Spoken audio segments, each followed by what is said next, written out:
Hello, I'm Andrea Olson with Go Diaper Free. I just want to welcome you to another podcast recording. This is episode 158.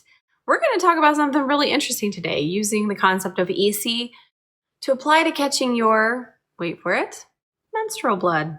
So stick with me. Welcome to the Go Diaper Free podcast, where we're all about helping you stop depending on diapers as early as birth. I'm Andrea Olson, your host, author, and mom of 5 babies, all EC'd from birth, all out of diapers by walking. And this is episode 158, using EC for your menstrual cycle, how to catch your blood in the toilet instead of a pad or tampon.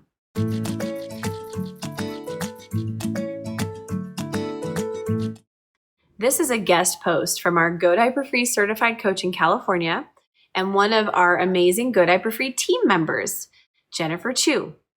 You can read the written version of today's show over at godiaperfree.com/158, where we will also conveniently link to all the things we mentioned in today's episode. We'll also be replying to comments over there, so come on by when you're finished. And first, a note from me, Andrea. I just want to add before we begin that I, thinking I was the only one who did this, have also been catching my monthly cycle, which I call my moon cycle, in the toilet every night for about the past 2 years. During the day, I use Diva Cup, but at night, I got so tired of changing a reusable pad at night. I hadn't used tampons or regular pads for about 10 years or more, and I just decided to go to the toilet every time I woke up at night and see what happened. With so many pregnancy and new mom-inspired sleepless nights, let's be real, I wake up a lot every night to this day, because when you have a baby, you start to get spidey ears and you hear everything and you're easily wakeable.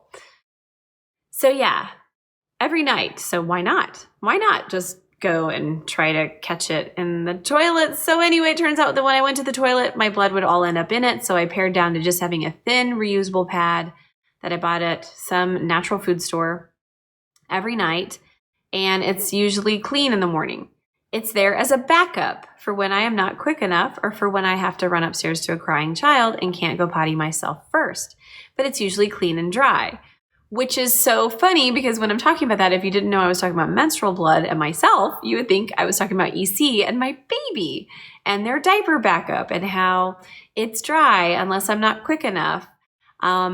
In any case, it was so wild when Jenn told me she wanted to write this article. I couldn't believe that I wasn't the only really weird one applying elimination communication or infant potty training principles to my moon cycle. So without further ado, here's Jenn's article on how she catches her menstrual blood in the toilet instead of elsewhere and how that relates to EC. And if you think this is nuts and you're like, I just want to learn about how to catch my baby's potty stuff, like pee and poop, Andrea, I don't care to hear about this at all, then great. Just stop the recording right now and come back for episode 159 next week. But for those of you who are like, wait, what? I could actually make things simpler for myself and use EC principles for my own cycle. Awesome. Then listen to this guest post. And again, you can see the written version at godiaperfree.com/158. Here goes. So I have been wanting to write this article for a while now, and it is going to possibly sound a little crazy, but it is worth discussing for many reasons.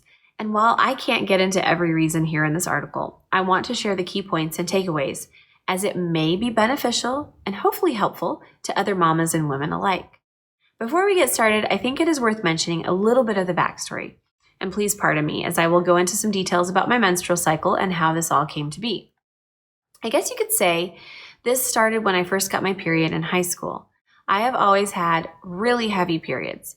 Well, that is partially true. When I got on birth control, the periods did seem to get a little better, but they were still generally heavy. Heavy to the point that it wasn't uncommon for at least one day during my cycle to bleed through my pants. At night, I would sleep with a towel under me to prevent any leaks. It wasn't until after I had my son and my period returned and the menstrual bleeding got worse so it got worse after she had her child. It was typically on day 2 that a gush of blood would come out in so much quantity that my pads could not absorb it fast enough. Yes, even the super pads. Yes, even those commercial overnight pads. And yes, even the natural overnight or supersized kind. I tried many of them and none could handle this. I think the tipping point came when I stained my bed with this unannounced gush one month. I could go into more details, but I will spare you. After that tipping point, I decided that when my cycle came around again, I would try to catch the gush in the toilet, instead of having it be in my pants or rushing to the bathroom with me holding my crotch as the pad did its best to hold the blood in. So, much like we do with EC, I began to track my menstrual cycle. I paid closer attention to how I felt. With the help of apps, making general mental notes and paying attention to how I felt in my yoni throughout the month, which is her word for vagina, which is also the word that I use, I was able to know when my period was coming. And by the way, you guys, I use an app called My Days, MyDays, and the free version, which has annoying game ads, but I use that to get pregnant, to know when I'm ovulating, to track my cycle, everything. So I'll link to that in the show notes on behalf of Jenn. So anyway, she was able to find out when her period was coming. And eventually, I even learned how to catch these gushes. The first thing most people wonder or ask is, how did I know when I was going to bleed? What were the cues? Just like EC, you guys. I would get this sensation in my yoni area that something was about to leak out, or I got a feeling that it was about to happen, what is referred to as intuition in the EC world. So when I would wake up with this feeling, instead of lying in bed, I would get up, rush to the toilet, and catch the majority of my blood into the toilet. This saved my sheets, my PJs, my bed, and for the most part, a huge mess. Plus, much like EC, it is rewarding. After a few cycles of paying close attention to my bleeding, I realized one day that my yoni needed some air. It had been a heavier period, and being in pads for 24 hours a day, 5 days straight, it needed a break. See, in the past, my bleeding would be almost non-existent at night, that I would be able to sleep commando. And she's totally referring to all these terms we use in EC, you guys. This is Andrea. Commando means pants and no underwear or whatever. Yet that hadn't been the case since my son was born. So needing some air for the yoni, an opportunity presented itself to see if I could go all day catching my menstrual blood in the toilet instead of relying on pads. So I decided to go for it. I decided to go commando and free bleed, and I have to say, in fact, it was freeing. During this observation time of my free bleeding, I realized I don't bleed constantly all day like I thought. The blood isn't coming out constantly, but rather it flows out in a semi-cyclic time. Yet it was during this observation time that I became more in tune with when I am bleeding or about to bleed. It was here that I found out that often bleeding happens with pee. Isn't it so nice of nature to align that for us? It was also during this time that I specifically found that if I have to pee, I often need to bleed. Not always, but most of the time.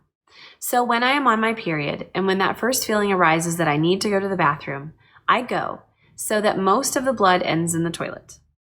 It wasn't before long that I realized I was using the philosophy of EC to catch my menstrual blood. The same principles we apply to EC can be applied to our own female bodies and menstrual cycles, observation times, discovering and listening to cues, and aligning catches with these discoveries. So how has this been beneficial? Well, for one, I really do use less pads, and my pads are way more dry. Kind of like diapers. Hardly do I have a moment now where I'm walking to the bathroom in a soaked pad or worried I have a blood stain on my ass. The other benefit is the relationship and respect for this time each month has changed. As a monthly bleeder in our patriarchal society, I used to be embarrassed and ashamed if I ever leaked. I hid pads and tampons when going to the bathroom as if it was something to be shameful of. Now, instead of dreading this time, I feel empowered. We bleed, and it is natural, and it is normal. So, why do I recommend this for any monthly bleeder? Because awareness and knowledge is empowering. There's nothing more empowering than working with nature instead of against it. So now, even though my EC'd son is about to be 5 years old and has been fully potty trained for 3 years, I am still using the philosophies of EC. The connection I found with myself is just as incredible as finding that connection and rhythm I had with my son when practicing EC. That's it. You guys, isn't that amazing? Jenn, thank you so much for sharing this wonderful article about how we can apply elimination communication principles of working with nature, observation time, and paying attention to our bodies to our menstrual cycles. I hope this episode helps lots of women simplify their lives. I hope it helps simplify your life. And also, you guys, I was thinking about it as I was reading this. I do this at night already. Why don't I do it during the day? It's so funny because I use the Diva cup, which is, if you don't know, it's an internal cup, and I leave it in there all day. And it's kind of like having a diaper backup. It's sort of like, I don't even know what to compare it with. Like if you're, anyway, I won't go into what my brain is thinking right now.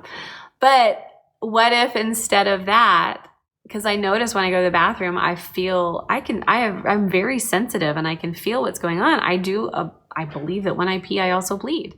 And I think that nature, God created us to do this, because why would we just be walking around bleeding all the time? Wouldn't that be just really inconvenient and also dangerous? Like animals could smell you. Like back in the day, hundreds of thousands of years, animals could probably smell that. So wouldn't it make sense that we only go when we pee?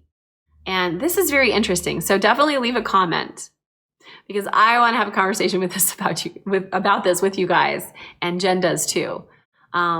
Whether you catch your blood in the toilet or whether this article has inspired you to try, or you can do observation time and see if that works. Because I'm actually now inspired to try it during the day. I don't love the Diva cup. I've had some issues with it. It's been amazing and a total game changer beyond pads and tampons for sure. But if this actually could work during the day too, I'm going to try it. Are you? Let's try it. Let's try it and see what happens. All right, let's go to godiaperfree.com/158. We really look forward to your comments. Let's have a conversation about this. It makes it very, very interesting. And if you've made it through to the end here, then that means you didn't mind that we inserted a little episode that wasn't specifically EC, but completely and totally relevant to the philosophy of EC. And if you didn't stick around, then you're not here anyway, so no big deal. Until next week, when we will be talking about EC again, more directly, I'm Andrea Olson, and you've been listening to the Go Diaper Free podcast at godiaperfree.com. We'll see you soon. That was cool. Please leave a comment below. Do you do this? Do you do it during the day, during the night? What's happening? Like, does it work for you? Or are you going to try? Leave a comment below, hit the bell, subscribe. Let us let you know when the next video is up, and hit like if you want other people to see this video. Take care.